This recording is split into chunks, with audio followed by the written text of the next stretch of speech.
everybody, welcome to the Year of Flowers, and this month is Calendula or Calendula, or commonly known as pot marigold, also the sunshine or the summer flower, related to the daisy and the sunflower in the aster family. And the calendula that's going to be in your DIY kit is going to be the Calendula officinalis. And we'd like to thank the Lawrenceburg Public Library and the Friends of the Library for sponsoring the kits in the event and the DIY videos, and then certainly you for expressing interest, checking them out, and going home and doing DIY with your flowers. So to get back to our kits again, we're going to do calendula, and everything here today came from our brick and mortar apothecary shop, 7th Street Gifts in Newport, Kentucky. Open Saturday and Sunday noon to 5, established 1999. And we've talked about the botanicals and how they vary as they dry in like texture and fluffiness. And it kind of reminds you of that old joke that my dad used to always tell me: if you dropped a pound of lead and a pound of feathers out of a window at the same time, which would land first? You always want to say the lead, but they land at the same time, right? They're both a pound. A pound of feathers would just be like this, and a pound of lead would just be like that. So you'll find the same is true with a lot of our botanicals, and this would be a pound of feathers in the world of flowers. So your ounce of calendula is filled to the very brim. It's a very fluffy and airy, beautiful yellow, just a perfect summertime flower. But if some of you got like the lavender earlier on, you'd notice that an ounce of lavender, those flower heads are dense and heavy. They'd be like the pound of lead. And an ounce of lavender would fill your bag maybe only 25 to 30% full, but still have the same weight. So you'll see too, we talked about it. I said we would bring screen drying, and I forgot last month. Well, actually I didn't forget. I just didn't have my screen assembled correctly. But we talked about with red clover, the old technique with the newspaper and the paper towels. But if you wanted to take it a little bit higher with the handicraft of flower drying, especially flowers like this that are fluffy and airy, this little screen frame that lifts is a really good way to do it. And then that's how you would do it with your freshly picked calendula, and then you would drape it with a little bit of cheesecloth or maybe silk or muslin and allow it to air dry outside, and then the airflow goes underneath as well. And you can generally naturally air dry these flowers like that in a day's time. So it's a fun way to do it and to pick it and gather it, and little kids like to do it. So there's another way to dry your calendula or your pot marigold, because it's super easy to grow. It's a cut and come again, so when you start it, it's one of the very first to bloom. Like it blooms right in there with your patience and maybe your pansies and patience, your early flowers, your peas. And if you continue to cut and harvest it, it will go all the way into the fall. So not to be confused with like the marigold that we plant next to our tomato plants and kind of the common marigold, although they are cousins and closely related. You would not use them interchangeably for like a medicine or what we're going to talk about today. And then they are able to be ingested and internalized and used as a medicine to be taken in. But today, with our Year of the Flowers and our focus on the calendula, we're going to talk about topical or external application. It's an incredible flower for this time of year. It's in harvest now. It's easy to dry. It's pretty, and you can make a summertime sunshine windowsill kind of apothecary or medicine cabinet in your very own kitchen or bathroom window, and that's what we're going to do today. Just to mention though, if you ever want to explore the flower more, which I hope you will, you would use the sticky green bract behind the calendula flower, and that holds most of the ingestible medicine. So if you were going to internalize it, or you read about calendula for like a healing effect internally, it's very commonly used with help with peptic ulcers, gastric, kind of intestinal, and it has a lot of medicinal clout. But with that, you would use the flower with the sticky green bract on the back. So today we're going to talk about just the beautiful little florets or petals, which is just a flower that's made of many, many petals all together. And we're going to talk about making a windowsill medicine garden in your very own house with the sunshine flower, also the calendula. And then if anybody is familiar with or has any interest at all in the chakras or the plexuses of the body, the calendula flower is a big one for the solar plexus. So it's oftentimes associated with the solar plexus for medicine, external application, and color, and then its vibration. So what we're going to talk about making today for your windowsill medicine garden is a healing vinegar and an infused oil. And then we may add some honey to our healing vinegar, which I'm going to do. You may on your own if you'd like. It's optional. But if you add honey to your healing vinegar, it would then be an oxymel, which is just a medicinal word, Latin and root for acid and sugar.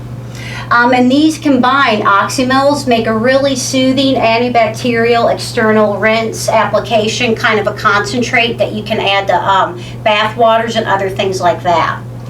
And then we're also going to make an infused oil. So I'm going to show you what we'll do with a kit just like yours, but I'm briefly going to discuss it. So we're going to fill the jar to the top with loosely packed flowers. So that means they're just going to be fluffy and loose. We're not going to push them down and boss them around and pack them in densely. And with folk medicine, right, we use measurements and quantities pretty loosely. So this is just a nice mason jar, 24 ounce if memory serves, and you could certainly use a smaller, right, or a medium, so kind of whatever you have. What we're going to focus on here today is finding some of these seeds and growing them on your own, and then just going into your kitchen and using things that are on hand for true folk remedy and folk medicine and herbal apothecary without having to go online and buy a bunch of fancy stuff or to Walgreens or to 7th Street Gifts and buy all sorts of things that you wouldn't have around. These are things that I bet you 9 out of 10 of us have in our medicine cabinet right now. So just a nice fluff pack, lightly packed, I shouldn't have said that, loosely packed is what I meant to say, of your calendula or calendula flowers, okay? And then I'm just going to put a little bit of honey in mine. And mine is just a raw honey. It's nothing fancy. I think we just got it at maybe Aldi or Kroger. If you had something from your own hive at home or a farmer's market or a little bit of comb, certainly that would be good. Calendula is antibacterial, antifungal, antimicrobial. And then honey pairs well with all those same properties as well. And then this is pretty shelf stable. This will stay in your windowsill all summer. I'd say by September or October, when it's just starting to get low and kind of look mushy and undesirable, you'll have used it up. But this is a summertime of medicine. And then you can certainly use white vinegar, and we've used it a lot in previous recipes for color and hue infusion and cleaning. But for medicinal use and for this recipe for our windowsill medicine, I'm going to use a raw, unfiltered apple cider vinegar. And if you can get it with the mother, that's great. But if you don't have this certain brand or this type, I would not let it keep you from making this recipe up. And then I'm just going to top it. And you want it to the very tippy top. And 16-ounce jar, because this is a 16-ounce bottle of vinegar. And so that would be the capacity for our jar.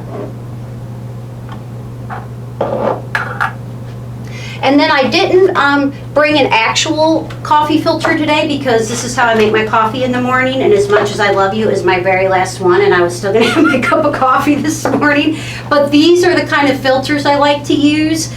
They're the number 4 cone filters. You can get them at Kroger. They're like, I don't know, less than $3 a box for 40 of them.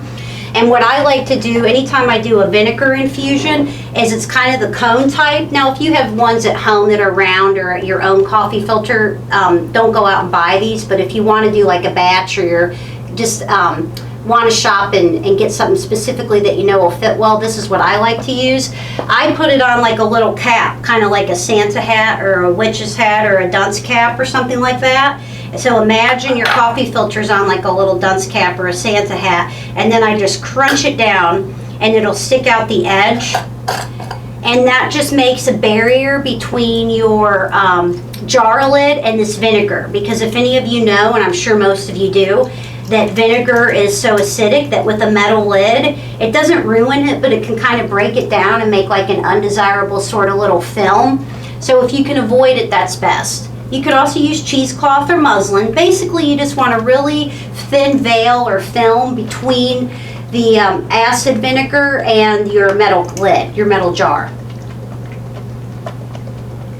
And then you're just going to shake it really well, and then you're going to want to shake it daily. Not many things thrive on neglect, right? And so infusions and tinctures and herbal medicine are the same. I think that the intent you put into them and the time you spend with them and the little bit of energy you give them each day goes a long way. And so yours is going to look just like this. And remember, the honey's optional. If you add it, it's an oxymel. Otherwise, it would just be a medicinal infused vinegar. And in folk medicine, with tinctures too, vinegar was oftentimes used as the solvent or the base over an alcohol or a glycerin. And you're going to put this in a sunny window. This is going to be the windowsill garden. And remember the sunshine plant, sunflower and marigold's first cousin in the aster and the daisy family. And you're just going to let that infuse. Now it'll be ready to use in just about a week or so. And if you're excited and want to start to use it early, or you've got a bug bite or a sting, or it happens 2 or 3 days after you've got it made up, go on ahead and dip into it. Just know the longer it infuses, the more potent and stronger the medicine will become. So also you could always just use less of it, right? The more potent it became. So that is our vinegar. And then we're going to talk about infusing an oil for our windowsill garden. So we filled our jar to the top with loosely packed flowers. We topped with vinegar and or oil, and we're going to do that one next in the smaller. We're going to allow it to set in a windowsill, and we can begin to use it within a week or so. And remember, if you're anxious and want to use it earlier, you can. Just the infusion and the medicine potency would be on the weaker side. And you're going to use this vinegar as a topical wash soother, or add maybe like a tablespoon or 2 or even a half of a cup, like 4 ounces to bath water. And then you can also apply it directly with a cotton ball to like a sting, a rash, a really bad breakout as like a toner. And then you will dress it with the infused oil. So we'll kind of have like a part A and a part B. So you'll have a before and after. So using the Calendula or Calendula flowers, you're going to infuse your vinegar or your oxymel, depending on whether or not you decide to add honey or not. And you're going to use that to clean as an astringent, a topical cleaner and cleanser. And remember, it's anti-everything, antimicrobial, antifungal, antibacterial.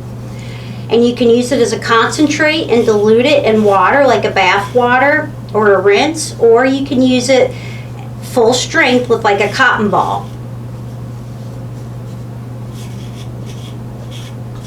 And you may certainly ingest this, right? So rule of thumb with 7th Street gifts, in a perfect world, which it certainly isn't, but on a good day we can pretend, you wouldn't put anything on your body or your skin that you couldn't potentially put into your mouth.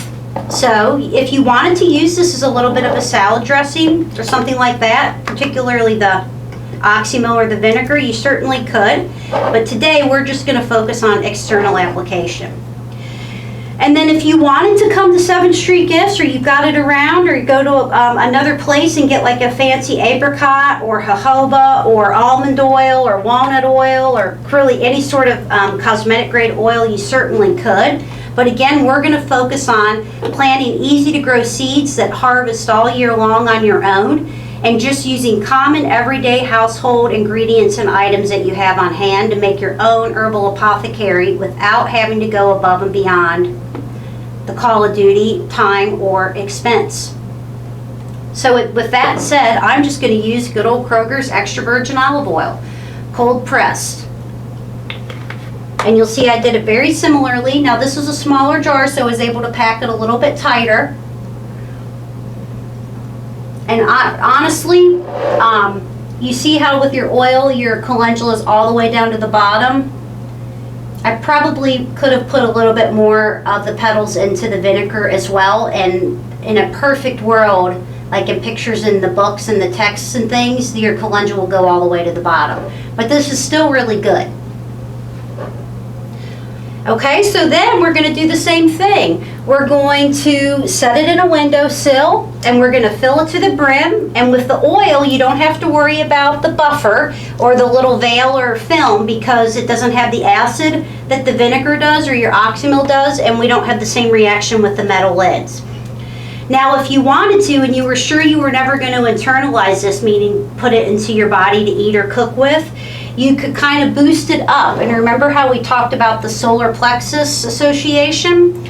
So lots of times if you want to use it for a solar plexus or kind of boost or make a more woo-woo or fun oil or infusion, you can add stones. So the citrine is the stone for the solar plexus, and I'm going to add it to the calendula and the oil to just enhance it and kind of lift it vibrationally and make a solar plexus oil. Now you could also, again, if you weren't going to ingest this and you were 100% sure it was going to be topical and external use only, you could add a few drops of an essential oil. And if you wanted to go with the summer theme and the solar plexus theme, like a lemon, an orange, a grapefruit, those would all pair well with that chakra. And this is totally optional. It's just kind of fun, and it's a little way to sort of enhance or boost. And when you go on vacation and you're in cool little shops in Florida or Asheville or places like that, and you'll see the chakra oils, then you know how they do it and you can make your own. Okay? So then what you would do with this is use it as a dressing or like a finishing medicinal application. So you would use your vinegar either diluted with water or with a cotton ball, and you would clean and prepare the area or your body, like if you had a sunburn or you had like a prickly heat rash, or a baby had diaper rash, you could put the vinegar in their bath water, dry really well, and then use this topically. So you would add it to your bug bite, your diaper rash, your whatever your ailment was, your cut, and so you have like a 2-part medicine cabinet here. So we would call it the Sunny Time Window Medicine Kit. And I wanted to mention that this flower, and especially with olive oil or other really nice soothing cosmetic grade oils, make excellent diaper rash and treatment. So just a tablespoon of the vinegar in the baby bath water, and then you would dress the baby's bottom and really their whole body with the calendula infused oil. And it's really, really conducive to that gentle, soft, fragile skin that sometimes is vulnerable to that prickly heat and those rashes this time of year. Now with your muslin bag, you can do 2 things, and we'll talk about this one first. You can use your muslin bag for the brochure ideas. And in here, this is a really nice DIY. It says bath bombs, but it's and more. And it includes most of the flowers we've already used this year: linden, rose, lavender, chamomile, and now calendula. And then it has additives like baking soda and sea salt, and really good ideas and recipes for external application for shower and bath. So it's got obviously bath bomb recipes, soaks, poultices, things of that nature, shower tablets. And you can use your calendula flowers for any recipe in here, or any flowers you have left from previous kits. So the flower of the year would all be included in there. And the muslin bag is oftentimes a tool used for these recipes, so you would be able to have everything you needed with your muslin bag as a tool. You can also use it to filter botanicals, and that's what I'm going to show you how to do. You could also put your calendula in here first and then infuse it, but in true folk medicine and people who are purists, they don't think a barrier will, the botanical infuses is as medicinally pure or strong. So they like the botanical and the base, the solvent, to be able to mix freely. So I'm going to stick with that since that's how I've been trained. And I'm going to show you like a little straining hack, because you can see it gets kind of thick and mushy, and even though they're pretty, it can be undesirable. You might not want that floating around in your tub, or in a rinse or on your cotton ball, and that's totally understandable. You want it to be user-friendly. You don't want it to be so messy it dissuades you from using it. So you'll see I just put my muslin bag, I opened it up with my finger and my thumb and just kind of popped it in, and then I immersed it right on top of that jar. And I wish you could see it, but when you can look down. And then it pushes that filtered and infused base or solvent right into your bag while it filters out all your botanicals. So see, it doesn't let the botanicals through, the mesh is too fine. So it's a way to infuse botanicals freely and not have a barrier, but filter out the botanicals for user-friendly and practical use. Okay, and I just use a tablespoon, and you could really honestly just leave that in there if you wanted to, or you could pull it out, no sweat, and give it a quick rinse, or just let it air dry if you're going to keep using it for the vinegar. And you can do the same thing with your oil. So like with a diaper rash cream, or you wanted to add your infused oil maybe to beeswax and cocoa butter to make like a balm or a salve, you would just use your muslin bag and you would put it on the surface of your infused oil. And then you would use your measuring spoon or a pipette or whatever, and you would draw your base out through the bag. And again, it would filter out and leave all the botanicals on the outside, and it wouldn't mix in with your what you're drawing out, so you'd have a nice filtered, clean base, oil or vinegar. Okay, so that's a really good, useful hack, and try to remember it because it'll come in handy for all sorts of herbal apothecary. And then the other thing you can do with your muslin bag is you can add your calendula or calendula petals right to the muslin bag. You could fill this up directly for a direct compress. So let's say you have a really bad sprain, a sprained ankle, or somebody really fell and got their knee busted up, or like swollen eyes, woke up really puffy maybe from an allergy. You can take the calendula petals and just put it straight into your muslin bag, obviously when it doesn't have vinegar on it, right? And then just warm it with like tap water. Just kind of gently wet it and let it get a little bit of saturation. Give it a gentle squeeze, and then apply it as just a direct compress, like I said, to a sprain, a bite, swollen eyes, anything like that. And then for baths or like a foot stoke, like a sprained ankle or something like that, you can add a tablespoon in with your calendula petals of like baking soda and salt or clay. And those ideas and enhancements are all included in your brochure that you'll get with your kits. Okay, so in conclusion, we're going to wrap it up with Calendula officinalis, which is also commonly known as the pot marigold. It would be considered a cut and come again annual in our region, which means that it comes very easy to grow from seeds, and it oftentimes reseeds itself, or you can collect the seeds easily. But as long as you cut it and keep deadheading it, it will harvest and create blooms all summer long into early fall. Today's DIY Year of the Flowers focused on topical or external application. You can internalize calendula or calendula. It's oftentimes used as a medicine with gastric and peptic ulcers, but that would include the green bract, the underside of the flower, and we could talk about that in its own whole class. So we'll mention it, but we won't go into detail. And the idea that we suggested today was to make a windowsill medicine kit out of things that you probably have just right here in your own kitchen with common everyday ingredients and household items, with the exception of your calendula, which now you'll have when you check out your kit from the Lawrenceburg Public Library. The flower itself and its properties, color, and vibration represent the solar plexus, so just worth mentioning. We made a healing vinegar and an infused oil, and if you add honey to your vinegar, it would then be an oxymel. Both of these things, the vinegar, the oil, the honey, and the calendula, are all soothing, antibacterial, antifungal, antimicrobial. You'll fill the jar to the top with loosely packed flowers, top with vinegar. I chose apple cider vinegar. Will allow to sit in the windowsill, and you're going to harness the sun. You want the sun to get to it, and this is going to last summertime, so we're talking about a shelf life of about 2.5 to 3.5 months. You can start to use it within a week or so. The medicine will be stronger, or strong enough. If you want to use it sooner, you can. Just remember that it would be a milder dilution of the medicinal property of the botanical. We're going to use it as a wash, a soother. Add the bath water, apply directly with a cotton ball to troubled skin as like a toner and just a pre-rinse cleaner. And then you would dress or finish with the infused oil, so we'll make like a pairing. And again, we would call it the Sunny Time Window Medicine Kit. It's an excellent flower and treatment for diaper rash, prickly heat rash, really sensitive skin, babies, toddlers, convalescing elderly, people who are just super sensitive. This is a really good external application for them. With the muslin bag, we're going to use our brochure ideas, or we're going to use it for our folk school hack to filter out botanicals but still allow them to infuse freely and without a barrier.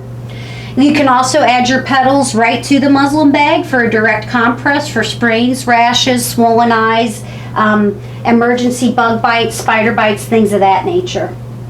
Okay, so in conclusion, this month of Calendula officinalis, the sunshine flower. Hope you're enjoying the sunshine, and we'll see you next month for hibiscus, a ruby red tea, and brochure, lots of ideas, and ideas for cooking and coloring naturally. Thanks, guys.